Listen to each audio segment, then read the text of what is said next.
The 2024 Nissan Versa is the cheapest new car you can buy, and it's also one of the last of a breed. The Versa is a subcompact car, and that category has been shrinking like crazy in recent years, almost to the point of extinction. In 2019, there were 11 entries in the segment, but in the ensuing 5 years, the Chevrolet Sonic and Spark, Ford Fiesta, Honda Fit, Hyundai Accent, Kia Rio, and the Toyota Prius C, Yaris Hatchback, and Yaris Sedan have all said sayonara. The entry-level end of the new vehicle market has pivoted to affordable subcompact SUVs that come only with front-wheel drive, like the Chevrolet Trax, Hyundai Venue, and Nissan's own Kicks.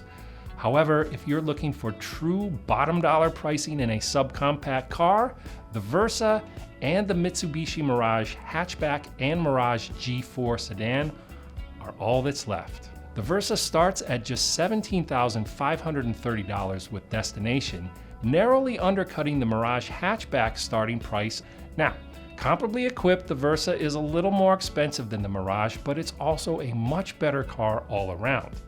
The lowly Mirage is notoriously slow and unrefined, but the Versa is a surprisingly pleasant, decently equipped vehicle for the money.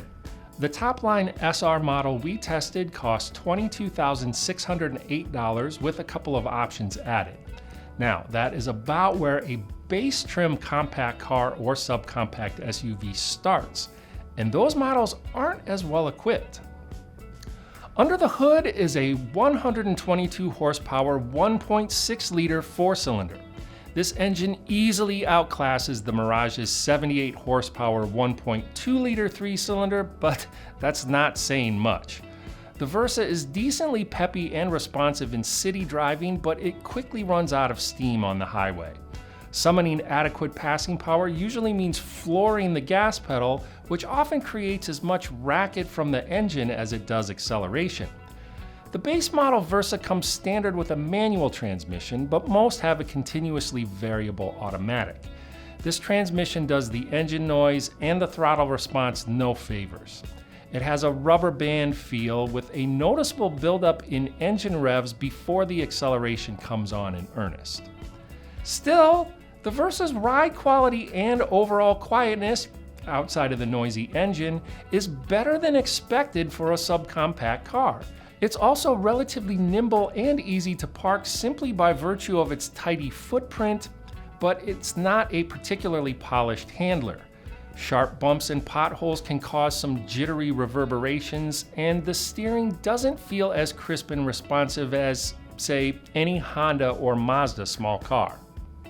The current Versa is relatively fresh. It got a ground-up redesign for the 2020 model year, and a refresh for 2023 brought a slightly more aggressive-looking grille, racier-looking alloy wheels for the SR trim, and the welcome addition of an available wireless charging pad and an available 8-inch touchscreen instead of the standard 7-inch screen. The Versa's interior is obviously built to a price, but it still has some sporty personality, and accents like leatherette trim inserts, orange contrast stitching, satin silver finish bits, and even some faux carbon fiber texturing on the door panels help dress up the hard plastic parts. It's also pretty well equipped. Among the features on the SR model are keyless entry, adaptive cruise control, remote engine start, and LED headlights, heated front seats, automatic climate control, and a 6-speaker audio system. However, at these prices, there are several features that just aren't on the menu. If you want wireless Apple CarPlay or Android Auto connectivity, leather or even imitation leather upholstery, or a heated steering wheel, sunroof, surround view camera system, or flip-down center armrest in the back seat, you're out of luck. There's enough space for tall folks in the Versa's front seats and adequate room for adults in the back seat, though passengers above 6 feet tall will likely have to slouch a bit for sufficient headroom. I'm 6'6", and I could squeeze into the back seat for a quick trip when someone much shorter was in front of me. Though the cabin's small item storage is only so-so, the Versa's trunk is generously sized, 15 cubic feet according to Nissan's measurements. Now, that is close to the factory measurements of some mid-size sedans, including the Toyota Camry and Nissan's own Altima. However, the rear seat backs don't fold flat with the cargo floor. There's a 4 or 5 inch step that makes it difficult to slide oversized items forward. With the average transaction price of a new vehicle hovering comfortably above the $45,000 mark, and the pool of available used vehicles very small thanks to the pandemic, a growing number of shoppers are gravitating toward entry-level new vehicles. Despite this, and the fact that the Versa and Mirage now have the subcompact car category all to themselves, the sales for both have been declining. In fact, both cars are reportedly slated to be discontinued after the 2025 model year. If that's the case, the bottom line price for a new vehicle will almost certainly be going up by at least a couple $1,000s when the Versa and Mirage go away.